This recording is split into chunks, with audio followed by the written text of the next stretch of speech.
If you lived through the 1980s, you remember the moment music split into two very different worlds. There was the old guard, the legends who had built rock and roll on amplifiers, attitude, and the belief that real music came from sweat and suffering. And then there were the new innovators, artists who embraced synthesizers, music videos, and the understanding that image could be just as revolutionary as sound. Prince Rogers Nelson stood at the absolute forefront of this new world.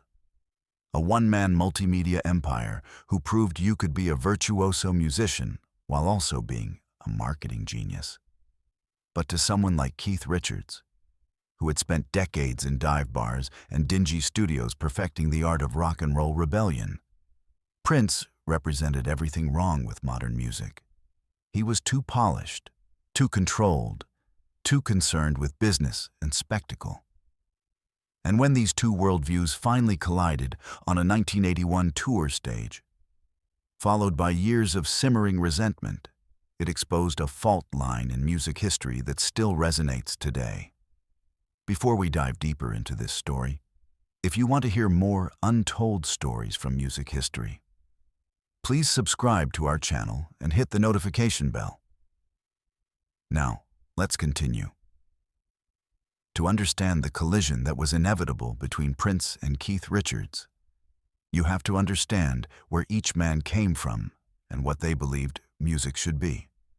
Keith Richards was born in 1943 in Dartford, England, into a post-war world where survival meant toughness and authenticity meant showing your scars. By the time he formed the Rolling Stones with Mick Jagger in the early 1960s, Richards had already developed a philosophy about rock and roll that would guide him for the next 6 decades.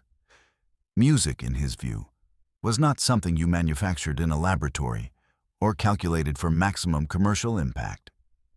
It was something that erupted from lived experience, from the blues traditions of the American South, from nights spent in smoky clubs where the only thing that mattered was whether you could move the crowd with raw energy and honest emotion.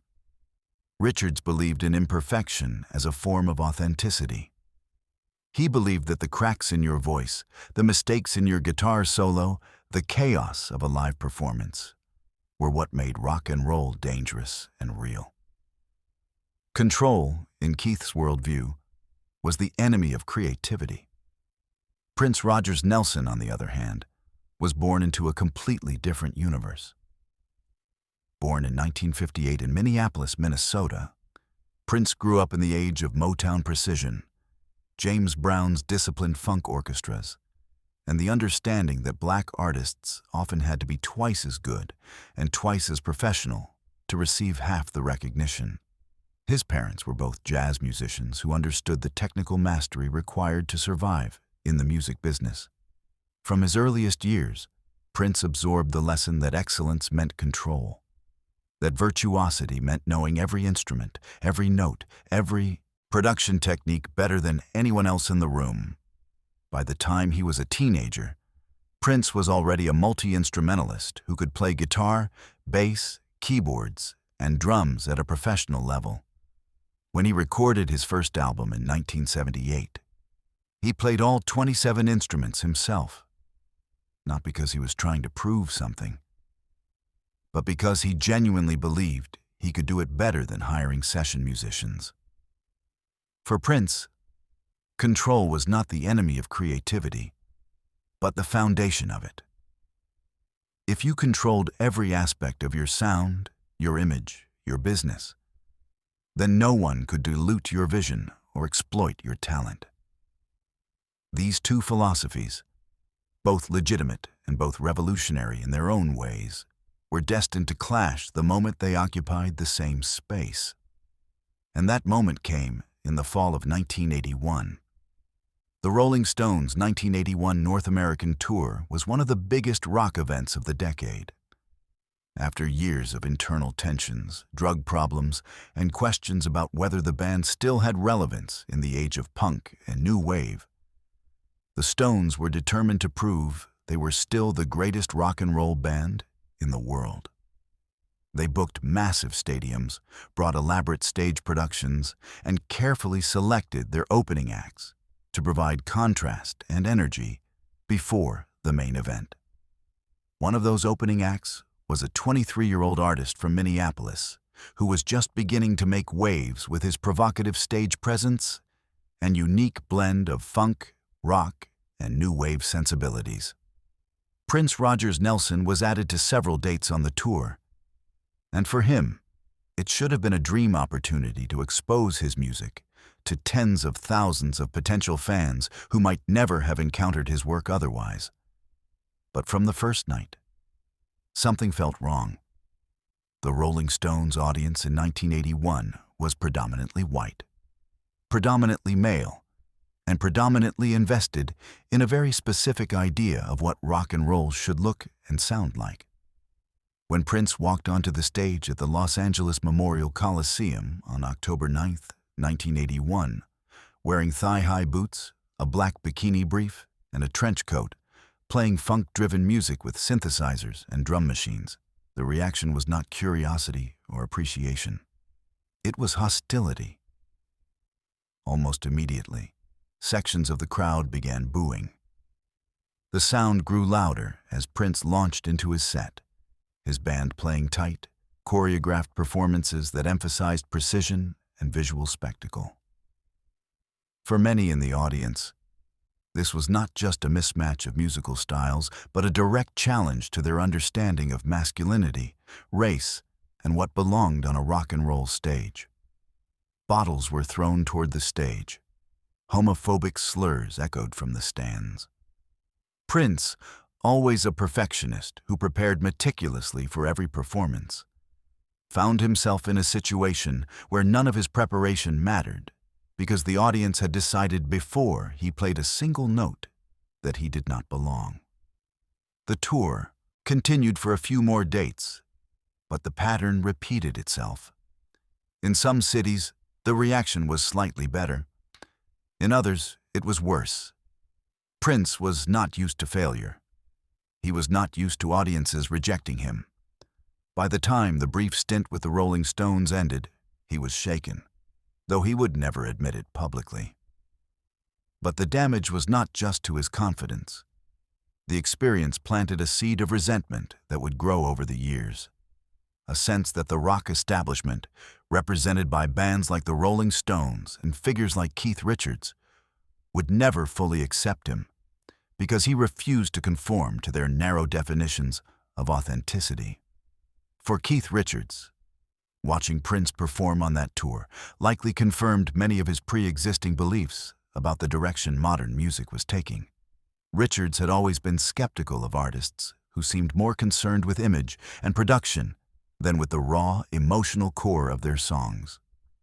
In his view, Prince represented a fundamental shift in how music was being created and consumed. The elaborate costumes, the perfectly choreographed dance moves, the synthesizers and drum machines that replaced the organic feel of a live band. All of it struck Richards as running counter to the rock tradition he had helped establish. It was not that Richards doubted Prince's musical abilities. By all accounts, Prince was an exceptional guitarist and a talented multi-instrumentalist.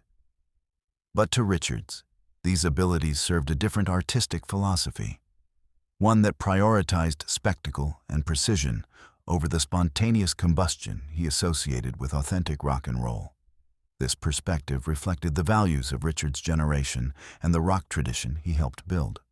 Richards, like many of his peers, had developed his artistry in an era where the imperfections of live performance and the rawness of studio recordings were celebrated as marks of honesty.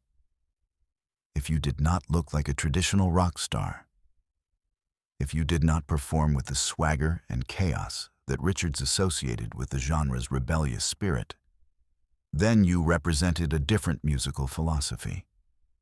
And Prince, with his androgynous image, his meticulous control, and his refusal to be categorized, embodied this alternative approach completely. Over the next several years, as Prince's star continued to rise and the Rolling Stones worked to maintain their relevance in a rapidly changing musical landscape, to outside observers, it appeared that Richards maintained his skeptical stance toward the new generation of MTV-era performers. He watched as Prince sold out arenas, dominated MTV, and became one of the biggest stars in the world. He watched as critics praised Prince's innovation and virtuosity, and he watched as younger audiences, the audiences that had once belonged to rock's classic era, gravitated toward this new generation of artists who understood that music in the 1980s was as much about visuals and personas as it was about guitar riffs and blues scales. The tension that had been building for years finally exploded into public view in 1988 when Keith Richards sat down for an interview with the Los Angeles Times. The interviewer, likely expecting the usual rock and roll war stories and reflections on the Stones' legacy, asked Richards about his thoughts on contemporary artists. When Prince's name came up, Richards did not hold back. His words were sharp, dismissive, and designed to wound. He compared Prince to the Monkees, a manufactured pop group from the 1960s that had been created by television executives rather than emerging organically from the music scene. The comparison was brutal, because it struck at the heart of Prince's identity as an artist. The Monkees were not real musicians in the eyes of rock purists. They were actors playing musicians, puppets controlled by corporate interests.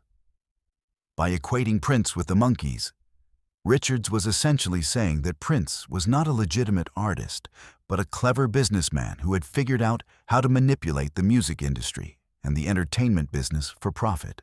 Richards went further, stating explicitly that he thought Prince was more interested in manipulation than in making music. He said he saw no substance in anything Prince did, that the whole operation struck him as hollow and cynical. These were not offhand remarks or casual criticisms. They were calculated, public declarations from one of rock's most influential figures toward one of the most innovative artists of the era. The interview was published, and the music world took notice. For Prince's fans, Richards' comments were outrageous and ignorant, the complaints of an aging rocker who could not accept that music had evolved beyond his narrow definitions. For Richards' defenders, the comments were honest assessments from someone who valued authenticity and craftsmanship as he understood them. But what made the comments particularly striking was that they came at a moment when Prince was at the height of his creative and commercial powers. By 1988, he had released Purple Rain, Sign of the Times, and a string of other critically acclaimed albums. He had proven himself as a guitarist, a vocalist, a producer, and a songwriter. He had collaborated with legends, influenced an entire generation of artists, and pushed the boundaries of what popular music could be. And yet, Keith Richards, a representative of rock's previous era, felt compelled to dismiss all of that as mere manipulation. What made the situation even more complex was that not everyone in the Rolling Stones shared Richards' perspective. Even within the Stones, opinions diverged on the new generation of artists. Charlie Watts, the band's drummer and a jazz enthusiast who appreciated technical precision, had reportedly expressed admiration for Prince's musicianship. Mick Jagger, always more attuned to contemporary trends and pop culture than his guitar-playing partner, recognized Prince's talent and commercial savvy. This internal division within one of rock's most iconic bands illustrated the broader generational and philosophical split happening across the music industry. While Richards remained the most vocal in his criticism, his bandmates' more nuanced views suggested that the old guard was not monolithic in its response to artists like Prince.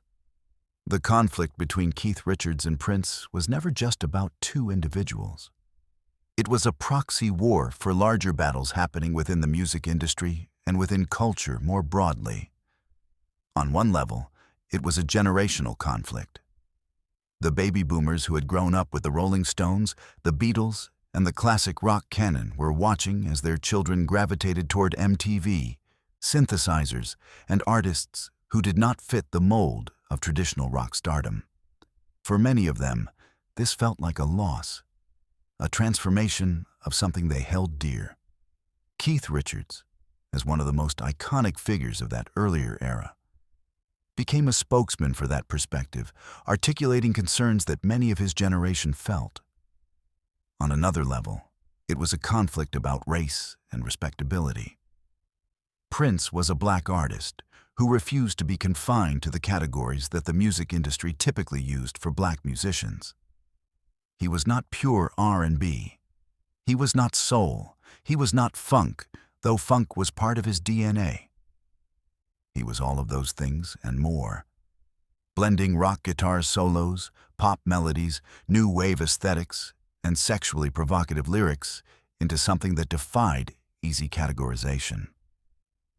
For some white rock audiences and critics, this was challenging. It confronted the unspoken assumption that rock and roll, despite its black origins, had become a predominantly white genre by the 1970s and 1980s.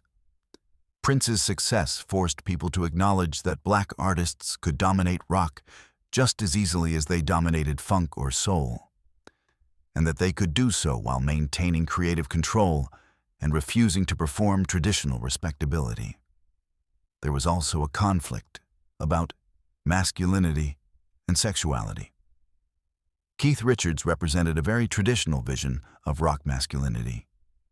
He was the outlaw, the rebel, the figure who lived hard, played hard, and did not apologize for his excesses. Prince, on the other hand, played with gender presentation in ways that made many people uncomfortable. His androgynous look, his high-heeled boots, his use of makeup and sexually ambiguous lyrics all challenged the rigid gender norms that rock and roll had often reinforced. For Richards, shaped by decades in a different musical tradition, this approach may have seemed incompatible with his understanding of rock's purpose as a vehicle for a particular kind of rebellious masculinity. Prince, characteristically, never responded publicly to Richards' criticisms. He had learned early in his career that engaging with critics often gave them more power than ignoring them. Those close to Prince noted that he never publicly acknowledged the feud, maintaining his focus on his work rather than on the opinions of his detractors. However, privately, according to members of his inner circle, Prince was aware of the comments, and they stung more than he would ever admit. For an artist who had worked tirelessly to prove his legitimacy as a musician, being dismissed by a rock legend felt like an erasure of everything he had accomplished. Yet Prince's response was to double down on his artistic vision, to continue pushing boundaries, and to prove through his work that he needed no validation from the rock establishment. A new generation of musicians rushed to Prince's defense, recognizing that the criticism aimed at him was part of a larger resistance to change within the music industry. Artists like Questlove, Sheila E., and D'Angelo, who had worked with Prince or been influenced by him, spoke publicly about his genius, his work ethic, and his profound impact on contemporary music. Questlove, in particular, became one of Prince's most eloquent defenders, arguing that Prince's technical mastery and innovative approach represented the evolution of black music traditions, not a departure from them.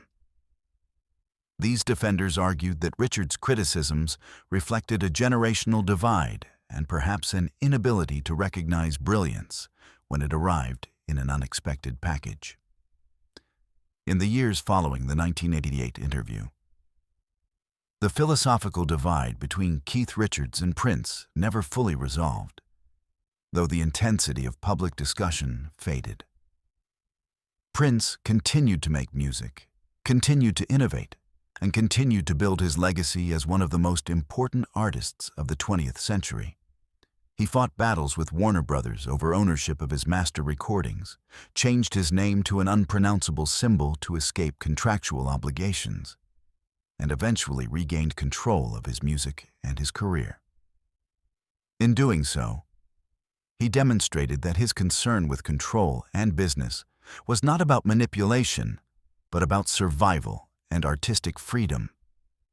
In an industry that had historically exploited artists, particularly black artists. Keith Richards, for his part, continued to tour with the Rolling Stones, released solo albums, and remained a beloved figure among classic rock fans. His criticisms of Prince became part of his larger persona as a rock purist who spoke his mind, regardless of whether his opinions aligned with contemporary perspectives.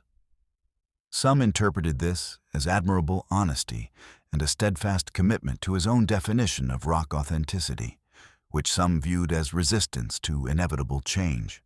Others saw it as an unwillingness to recognize artistic merit when it manifested differently from his own tradition.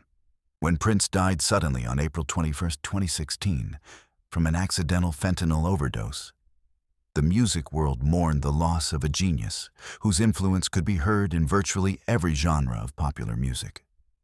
Tributes poured in from artists across generations and styles, many of whom credited Prince as a major influence on their own work. When news of Prince's death reached Richards in 2016, his response was measured. He offered condolences, but did not walk back his earlier criticisms, maintaining consistency with the artistic principles he had articulated throughout his career. The philosophical divide, if it could be called that, remained unbridged, a testament to the fact that some fundamental differences in artistic vision persist regardless of circumstances. In later interviews, some detected a subtle shift in Richards' tone when discussing contemporary artists, though his core philosophy about rock authenticity remained unchanged.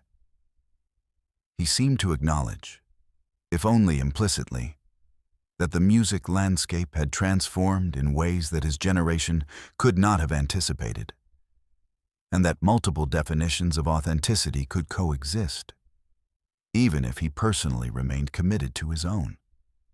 The story of Prince and Keith Richards is ultimately a story about what we value in art and artists. Do we value spontaneity or precision, chaos or control, the raw expression of emotion or the carefully crafted presentation of a complete artistic vision? The truth, of course, is that both approaches have merit, and both have produced some of the greatest music in history. Richards' criticisms reflected the values of his generation and the rock tradition he helped build, showing that even legends remain committed to the principles that shaped their artistic identities. Prince's refusal to engage with those criticisms, his determination to continue creating on his own terms, regardless of what rock purists thought, demonstrated a different kind of strength. It showed that true artistic integrity is not about conforming to someone else's idea of what music should be, but about staying true to your own vision even when the establishment refuses to validate it. In the end, history has recognized both artists as titans of their respective eras. Prince is now celebrated as one of the most innovative, influential, and talented musicians of his generation. An artist who broke down barriers, challenged conventions, and left a body of work that continues to inspire and amaze.